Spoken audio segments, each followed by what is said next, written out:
ನಮಸ್ಕಾರ ಸ್ನೇಹಿತರ, KCET 2024 ಅಪ್ಡೇಟ್ಗೆ ನಿಮಗೆ ಸ್ವಾಗತ ಸುಸ್ವಾಗತ.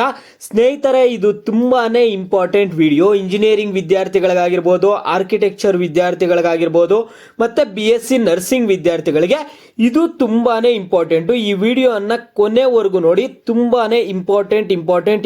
ನೀವು ಅಡ್ಮಿಷನ್ ಆಗುವಾಗ ಕಾಲೇಜ್ಗೆ ನಿಮ್ಗೆ ಯಾವುದೇ ಸಮಸ್ಯೆ ಬರಬಾರ್ದು ಅನ್ನೋದಾದ್ರೆ ಈ ವಿಡಿಯೋನ ಪೂರ್ತಿಯಾಗಿ ನೋಡಿ. ಆದಷ್ಟು ನಿಮ್ಮ ಫ್ರೆಂಡ್ಸ್ಗೆಲ್ಲ ಶೇರ್ ಮಾಡಿ, ನಿಮ್ಮ ಒಂದು ಗ್ರೂಪ್ಸ್ ಅಲ್ಲೆಲ್ಲ ಶೇರ್ ಮಾಡ್ಕೊಳ್ಳಿ, ನಿಮ್ಮ ಒಂದು ಕಾಲೇಜ್ ಗ್ರೂಪ್ಸ್ ಅಲ್ಲೆಲ್ಲ. ಯಾಕಂದ್ರೆ ಅಷ್ಟು ತುಂಬಾನೇ ಇಂಪಾರ್ಟೆಂಟ್ ವಿಡಿಯೋ ಆಗಿದೆ. ಅದಕ್ಕೆ ಮುಂಚೆ ನೀವು ನಮಗೆ ಒಂದು ಸಹಾಯ ಮಾಡಬೇಕು, ಚಾನಲ್ಗೆ ಸಬ್ಸ್ಕ್ರೈಬ್ ಮಾಡ್ಕೊಂಡು ವಿಡಿಯೋಗೆ ಒಂದು ಲೈಕ್ ಕೊಟ್ಬಿಟ್ಟು ನಮಗೆ ಪ್ರೋತ್ಸಾಹ ಕೊಡಿ. ಈ ರೀತಿ ನಿಮಗೆ ಹೆಚ್ಚಿಗೆ ವಿಡಿಯೋಸ್ ಅನ್ನ ಮಾಡಿ ತಿಳಿಸ್ತಿರ್ತೀವಿ ನಿಮ್ಮ ಒಂದು KCET ಕುರಿತು. ನೋಡಿ ಸ್ನೇಹಿತರೆ, ಈಗ ಟೈಮ್ ವೇಸ್ಟ್ ಮಾಡೋದು ಬೇಡ, ನಾನು ಡೈರೆಕ್ಟ್ ಆಗಿ ಟಾಪಿಕ್ಗೆ ಬರ್ತೀನಿ. ಸ್ನೇಹಿತರೆ, ನಿಮ್ಮೆಲ್ಲರಿಗೂ ಗೊತ್ತಿದೆ, ಇಂಜಿನಿಯರಿಂಗ್ ವಿದ್ಯಾರ್ಥಿಗಳಿಗೆ ಫೀ ಸ್ಟ್ರಕ್ಚರ್ ಅನ್ನ ಬಿಟ್ಟಿದ್ರು. ಇಂಜಿನಿಯರಿಂಗ್ ಮತ್ತು ಆರ್ಕಿಟೆಕ್ಚರ್ ಕೋರ್ಸಸ್ಗೆ ಒಂದು ಫೀ ಸ್ಟ್ರಕ್ಚರ್ ಆದ್ರೆ ಬಿಟ್ಟಿದ್ರು.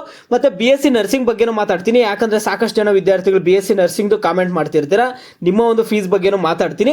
ಈಗ ಮೊದಲನೇದಾಗಿ ನಾನು ಇಂಜಿನಿಯರಿಂಗ್ ಫೀ ಸ್ಟ್ರಕ್ಚರ್ ಆದ್ರೆ ಓಪನ್ ಮಾಡ್ತೀನಿ.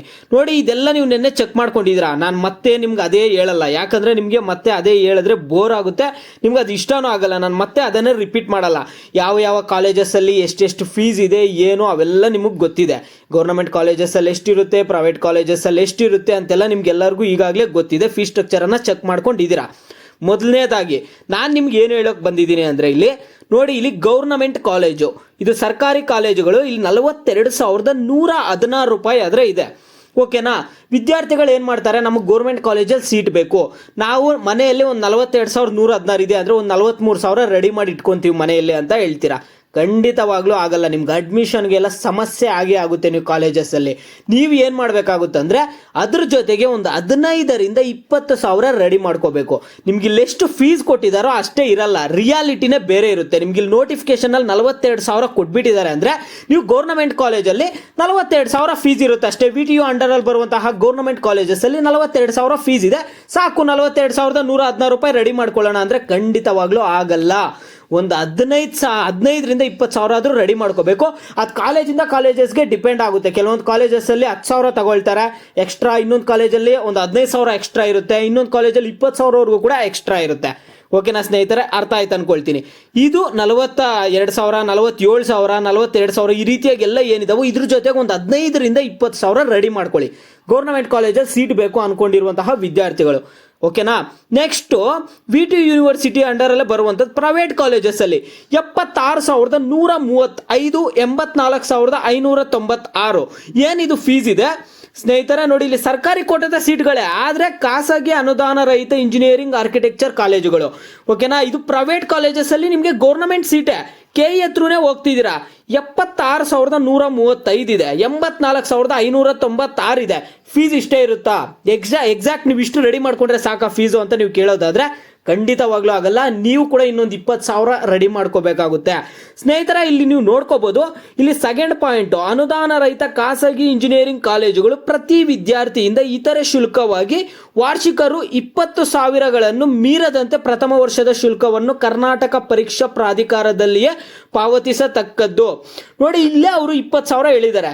ಸ್ನೇಹಿತರೆ, ನಿಮ್ಗೆ ಇನ್ನೂ ಸ್ವಲ್ಪ ಅಮೌಂಟ್ ಎಕ್ಸ್ಟ್ರಾ ಆದರೂ ಆಗ್ಬೋದು. ನೀವು ಇಂಜಿನಿಯರಿಂಗ್ ವಿದ್ಯಾರ್ಥಿಗಳು ಯಾರು ಪ್ರೈವೇಟ್ ಕಾಲೇಜಲ್ಲಿ ಸೀಟ್ ಬೇಕು ಅನ್ಕೊಳ್ತಿದ್ರು, ನೀವು 1 ಲಕ್ಷ ಕೂಡ ನಿಮಗೆ ಸಾಕಾಗಲ್ಲ ಅಣ್ಣ, ಮ್ಯಾಕ್ಸಿಮಮ್ 1 ಲಕ್ಷ ಬೇಕಾಗುತ್ತೆ ವಿದ್ಯಾರ್ಥಿಗಳಿಗೆ ಅಂದರೆ ಅದು ನೀವು ಕೇಳ್ಬೋದು. ಹಾಗಾದರೆ ಎಷ್ಟು ಎಕ್ಸ್ಟ್ರಾ ಇರ್ಬೋದು ಫೀಸು, ನಮ್ಗೆ ಎಕ್ಸಾಕ್ಟಾಗಿ ಹೇಳಿ ಅಂತ ನೀವು ಕೇಳ್ಬೋದು. ಎಕ್ಸಾಕ್ಟಾಗಿ ಹೇಳೋಕ್ಕಾಗಲ್ಲ. ಕೆಲವೊಂದು ಪ್ರೈವೇಟ್ ಕಾಲೇಜಸ್ಸಲ್ಲಿ ಒಂದು 15,000 ತಗೋಬೋದು, ಇನ್ನು ಕೆಲವೊಂದು ಪ್ರೈವೇಟ್ ಕಾಲೇಜಸ್ಸಲ್ಲಿ 10,000 ತಗೊಳ್ಬೋದು, ಇನ್ನು ಕೆಲವೊಂದು ಪ್ರೈವೇಟ್ ಕಾಲೇಜಸ್ಸಲ್ಲಿ 20,000 ಕೂಡ ತಗೊತಾರೆ. ಕಾಲೇಜಿಂದ ಕಾಲೇಜ್ಗೆ ಡಿಪೆಂಡ್ ಆಗುತ್ತೆ. ನಿಮಗೆ ನಾನು ಎಚ್ಚರಿಕೆ ಕೊಡ್ತಿರೋದು ಏನಂದರೆ, ನೀವು ಈಗ ಸೆಕೆಂಡ್ PUC ಅಲ್ಲೆಲ್ಲ ಇದ್ದಾಗ ಏನು ಮಾಡ್ತಿರ್ತೀರಾ, ಕಂತುಗಳಲ್ಲಿ ಫೀಸ್ ಪೇ ಮಾಡ್ಕೊಂಡಿರ್ತೀರಾ. ಈಗ ಒಂದು ಅರ್ಧ ವರ್ಷ ಆದಮೇಲೆ 50,000, ಇನ್ನೊಂದು ಅರ್ಧ ವರ್ಷ ಆದಮೇಲೆ 50,000, 1 ಲಕ್ಷ ಫೀಸ್ ಇರೋರು, 20,000 30,000 ಫೀಸ್ ಇರೋರು 15,000 ಈ ರೀತಿಯಾಗೆಲ್ಲ ಫೀಸ್ ಪೇ ಮಾಡ್ಕೊಂಡಿರ್ತೀರಾ. ಇಲ್ಲಿ ಈ ರೀತಿ ಚಾನ್ಸ್ ಇಲ್ಲ. ಒಂದೇ ಏಟ್ಗೆ ನೀವು ಫೀಸ್ ಪೇ ಮಾಡಬೇಕಾಗುತ್ತೆ. ಫೀಸ್ ಪೇ ಮಾಡಲಿಲ್ಲ ಅಂದರೆ ನಿಮಗೆ ಸೀಟು ಸಿಕ್ಕಿದ್ರು ಕೂಡ ನೀವು ಅಡ್ಮಿಷನ್ ಆಗೋಕ್ಕಾಗಲ್ಲ. ಫೀಸ್ ಎಷ್ಟಿರುತ್ತೋ ಅಷ್ಟು ನೀವು ಪೇ ಮಾಡಬೇಕು. ನೀವು ಪ್ರೈವೇಟ್ ಕಾಲೇಜಸ್ಸಲ್ಲಿ ಏನಾದರೂ ಜಾಯ್ನ್ ಆಗಬೇಕು ಅಂದ್ಕೊಂಡಿದ್ರೆ ಸೇಫರ್ ಸೈಡು ನೀವೇನು ಮಾಡ್ತೀರಾ ಅಂದರೆ 1,20,000ವರೆಗೂ ಕೂಡ ಹಣ ರೆಡಿ ಮಾಡಿ ಇಟ್ಕೊಂಡಿರಿ. ನೀವು ಕಾಲೇಜಸ್ಗೆ ಜಾಯ್ನ್ ಆದಮೇಲೆ ನಿಮಗೆ ಲೈಬ್ರರಿ ಫೀಸು, ಯೂನಿಫಾರ್ಮ್ ಫೀಸು ಈ ರೀತಿಯಾಗಿ ಕೂಡ ಒಂದು ಎಕ್ಸ್ಟ್ರಾ ಫೀಸಸ್ ಎಲ್ಲ ತಗೊತಿರ್ತಾರೆ. ನೀವು ಪ್ರೈವೇಟ್ ಕಾಲೇಜ್ಗೆ ಜಾಯ್ನ್ ಆಗಬೇಕಂದ್ರೆ ಒಂದು ಸೇಫರ್ ಸೈಡ್ 1,20,000 ಆದರೂ ಇಟ್ಕೊಂಡಿರಿ. ಓಕೆನಾ? ಕೆಲವೊಂದು ಕಾಲೇಜಸಲ್ಲಿ ಇನ್ನೂ ಸ್ವಲ್ಪ ಜಾಸ್ತಿನೇ ಅಮೌಂಟ್ ತಗೊಂಡ್ಬಿಡ್ತಾರೆ ಬಿಡಿ. ಓಕೆನಾ. ಇಲ್ಲಿ ಕಾಮರ್ಸ್ಗೆ ವಿದ್ಯಾರ್ಥಿಗಳದ್ದು ಅಷ್ಟೇ 1,86,000 ಇದೆ, 2,61,477 ಇದೆ, 1,86,111, 2,61,477 ಇದೆ. ನಿಮಗೂ ಇಷ್ಟೇ ಇರುತ್ತಾ ಅಂದರೆ ಎಕ್ಸಾಕ್ಟ್ ಆಗಿ ಇಷ್ಟೇ ಇರಲ್ಲ, ನಿಮಗೂ ಎಕ್ಸ್ಟ್ರಾ ಇದ್ದೇ ಇರುತ್ತೆ.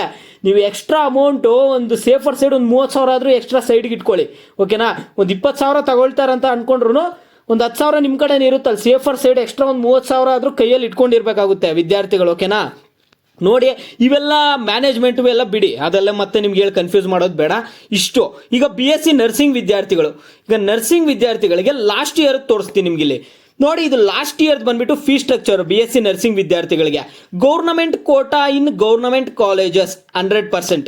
ಇಲ್ಲೇನಿದೆ government quota in government colleges 100% ಅಂತ ಏನು ಕೊಟ್ಟಿದ್ದಾರೆ, ಇದು RS 10,000 ಪರ್ ಇಯರ್ ಅಂತ ಕೊಟ್ಟಿದ್ದಾರೆ.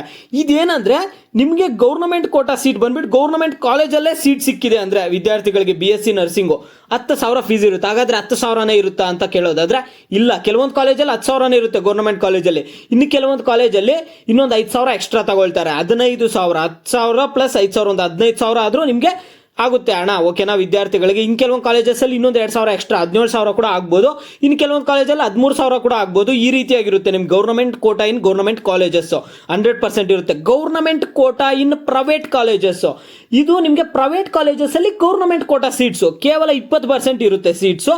ಇದು ಲಾಸ್ಟ್ ಇಯರ್ದು. ಓಕೆನಾ. ಅವಾಗ ನಿಮ್ಗೆ ಇಂಜಿನಿಯರಿಂಗ್ ಆರ್ಕಿಟೆಕ್ಚರ್ ಫೀ ಸ್ಟ್ರಕ್ಚರ್ ತೋರಿಸಿದ್ದು ಈ ವರ್ಷದ್ದು ನಿಮ್ಮೆಲ್ಲರಿಗೂ ಗೊತ್ತಿದೆ. ಇದೇನು ತೋರಿಸ್ತಿದ್ದೀನಿ BSc ನರ್ಸಿಂಗ್ ಇನ್ನು ಫೀ ಸ್ಟ್ರಕ್ಚರ್ ಈ ವರ್ಷದ ಬಿಟ್ಟಿಲ್ಲ, ಇದು ಲಾಸ್ಟ್ ಇಯರ್ ತೋರಿಸ್ತಿದ್ದೀನಿ. ನಿಮಗೆ ಜಾಸ್ತಿ ಚೇಂಜಸ್ ಆಗಲ್ಲ.